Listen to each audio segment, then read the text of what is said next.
हमने उसमें भी जो कुछ एज ए यानी ब्रदरली ममालिक होने के नाते जो कुछ हमने हमारी फीलिंग थी हमने एक्सप्रेस की। और फिर उनकी मीटिंग जो है ईरान के वज़ीर ख़ारजा से भी हमारी तफसील से मीटिंग हुई। और ये हफ्ते वाली दिन की बात, उसमें उनकी जो विज़िट है वो आई एम श्योर कि उन्होंने अपनी एक दो जगह पे फील्ड मार्शल साहब ने तफसील शेयर की है और वज़ीर आज़म साहब ने भी की है। लेकिन नटशल ये है कि उन्होंने अपनी विज़िट में पूरी कोशिश की कि ईरान जो है वो किसी तरीके से डिग्निफाइड डील हो और वो इसमें बाहर निकले और ईरान के ऊपर किसी किस्म के मज़ीद जो हमला शमला है वो ना हो। और ये काउंसिल ऑफ फॉरेन मिनिस्टर में भी मैंने जाते ही ये हम पहले भी उनको मैसेज कर चुके थे कि हम अप्रिशिएट करेंगे, बाकी ग्रुप की आप करें ना करें वो ठीक है, इट इज़ योर कॉल, लेकिन हम चाहेंगे जम्मू एंड कश्मीर जो हालात चल रहे हैं 2019 के बाद उसकी कॉन्टैक्ट ग्रुप की मीटिंग भी कॉल करें। तो ये तीनों मीटिंग जो हैं वो अल्हम्दुलिल्लाह जो कि यू कैन से कि मेजर मीटिंग्स थी, वो तमाम मीटिंग्स में हमने अपना जो भरपूर किरदार जो है अदा किया। मेरा ख्याल है मेरी शायद लॉन्गेस्ट स्पीच थी जो OIC की जो 51st council of foreign ministers की मीटिंग थी सबसे पहले 21 तारीख को सैटरडे सुबह, तो उसमें अपना जनाब वज़ीर ख़ारजा जो कि वो होस्ट थे और फिर जो ट्रेडिशन है कि आपका जो पहला सेशन होता है ओपनिंग इनागुरल सेशन, उसमें OIC सेक्रेटरी जनरल भी बोलते हैं, उसमें जो चेयर जिसके पास होती है वो भी बोलते हैं, जो नई चेयर होती है वो भी बोलते हैं, और फिर अगर इंटरनेशनल अदारे UN का कोई एनवॉय है वो बोलते हैं, और फिर थोड़ी ब्रेक करके फिर वो वर्किंग सेशन जिसमें मीडिया को भी फिर फारग कर दिया जाता है। पहले सेशन में इनागुरल में होते हैं जो फिर वर्किंग सेशन शुरू होते हैं रियल सेशन, तो उसमें अल्हम्दुलिल्लाह जो मेरी स्पीच थी उन्होंने पहला नंबर पर रखी हुई थी उसमें। तो मेरा ख्याल है कि मेरी काफ़ी एग्जॉस्टिव स्पीच थी। पाकिस्तान में मीडिया ने उसको लाइव के तौर पे कवरेज भी दी और वो करीबन 15 से 16 मिनट की थी। मैंने तमाम इश्यूज़ पाकिस्तान की नुमाइंदगी करते हुए जो ऑन गोइंग है, चाहे वो इंडिया पाकिस्तान जो कुछ हुआ, जो ईरान जो कुछ हो रहा है, फिर जो कश्मीर के ऊपर जो कुछ हो रहा है, फ़लस्तीन के ऊपर जो कुछ हो रहा है, तो सारी उस में अपनी नुमाइंदगी करते हुए उसमें किया। जो स्पेशल सेशन था उसमें अल्हम्दुलिल्लाह ईरान की हम डे 1 से आपने देखा कि जब ईरान का ये मामला हुआ तो हमने पाकिस्तान की तरफ से वज़ारत ख़ारजा ने बड़ी स्ट्रॉन्ग स्टेटमेंट दी उनके हक़ में, और मैं उनके वज़ीर ख़ारजा से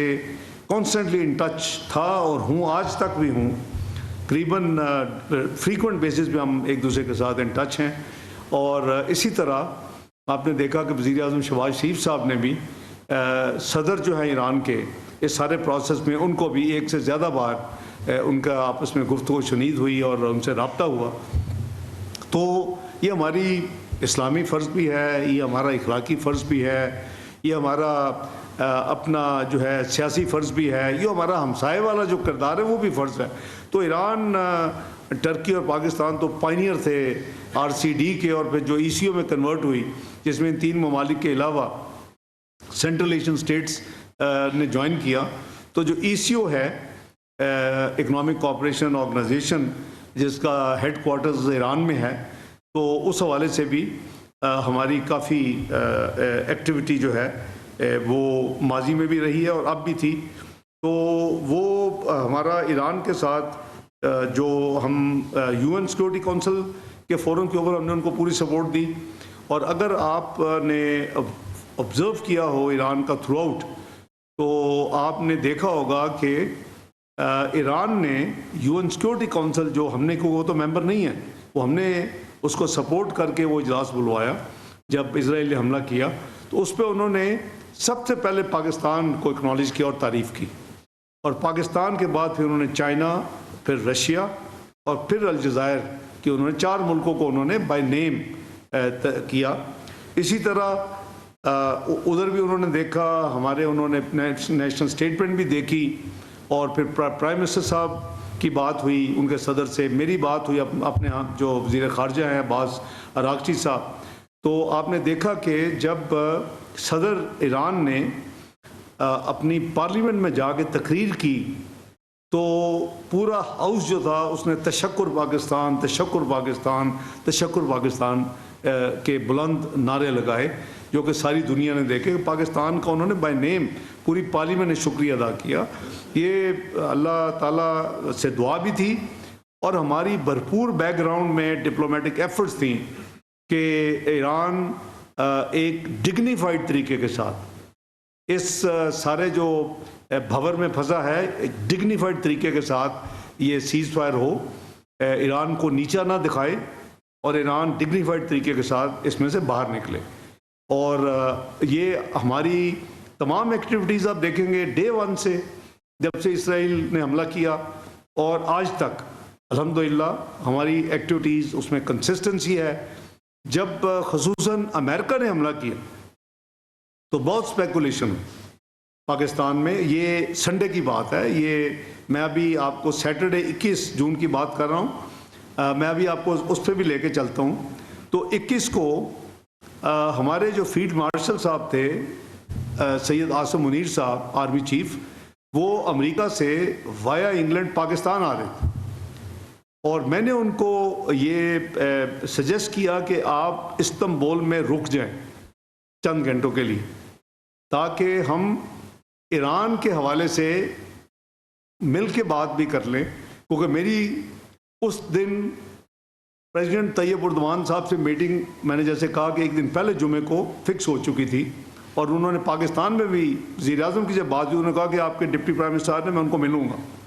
तो ओआईसी में तो जाहिर है कि हर कंट्री को तो 57 ममालिक नहीं मिल सकता जो भी होस्ट कंट्री हो, और ख़ासकर जब काउंसिल ऑफ फॉरेन मिनिस्टर की मीटिंग हो रही हो। तो अपना फील्ड मार्शल साहब वहाँ रुके, मेरी जो मीटिंग थी वो हम दोनों उस मीटिंग में मौजूद थे। हमारा जो सफ़ीर है वहाँ, वो बड़ी रिस्ट्रिक्टेड मीटिंग थी, मैं था, फील्ड मार्शल साहब थे, हमारे सफ़ीर थे, और उनकी तरफ से सैयद अपना सदर साहब थे, उनके वज़ीर ख़ारजा थे,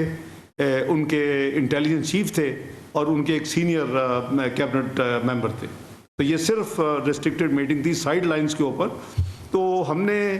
उसमें भी जो कुछ एज ए यानी ब्रदरली ममालिक होने के नाते जो कुछ हमारी फीलिंग थी हमने एक्सप्रेस की, और फिर उनकी मीटिंग जो है ईरान के वज़ीर ख़ारजा से भी हमारी तफसील से मीटिंग हुई, और ये हफ्ते वाली दिन की बात, उसमें उनकी जो विज़िट है वो आई एम श्योर कि उन्होंने अपनी एक दो जगह पे फील्ड मार्शल साहब ने तफसील शेयर की है और वज़ीर आज़म साहब ने भी की है,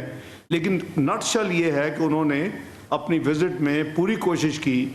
कि ईरान जो है वो किसी तरीके से डिग्निफाइड डील हो और वो इसमें बाहर निकले, और ईरान के ऊपर किसी किस्म के मज़ीद जो हमला शमला है वो ना हो। तो वो खैर वो चंद घंटे उनका स्टॉप ओवर था, वो जहाँ कन्वेंशन सेंटर था वहीं camp office president Tayyip Erdogan साहब के थे, तमाम बायलैटरल भी उधर हो रही थी, ये तीनों सेशन भी चल रहे थे अलहदा, जब एक ख़त्म होता था दूसरा चलता था, तो वो वापस तशरीफ़ ले आए। अब 22 तारीख को संडे मॉर्निंग यूँ ही मैं फजर के बाद टेलीफोन खोला तो अमेरिका ने ईरान पर हमला कर दिया, और वो 3 जगह पे रिपोर्टेड है, तफसील में रिपीट करने की ज़रूरत नहीं है, लेकिन बहुत स्पेकुलेशन हुई, मुझे एकदम से मैसेज आने शुरू हुए, ज़ाहिर है कि 2 घंटे पीछे है टर्की, कि क्या पाकिस्तान कोई स्टैंड लेगा, अब तो अमेरिका ने हमला कर दिया है। तो आपने देखा कि हमने कोई उसमें लहतो लाल नहीं की। मैंने फॉरेन सेक्रेटरी साहब से बात की, स्पोक्स पर्सन साहब को टास्क दिया गया, आपस में हमने ड्राफ्ट चेंज किए, और तारीख का हिस्सा है कि जो हमने स्ट्रॉन्ग उस अटैक को भी हमने जो है उसको हमने क्रिटिसाइज़ किया और रिकॉर्ड पे किया। देखें, ये मतलब नहीं है कि एक ताल्लुकात अच्छे हैं तो एक गलत चीज़ को भी आप सही तस्वर कर लें, तो हमने वो किया। उसके बाद चूँकि मेरी बायलैटरल मीटिंग तो चल रही थी, मैं अभी बताऊँगा किन किन ममालिक से हुई, लेकिन मैंने खुसूसन फौरी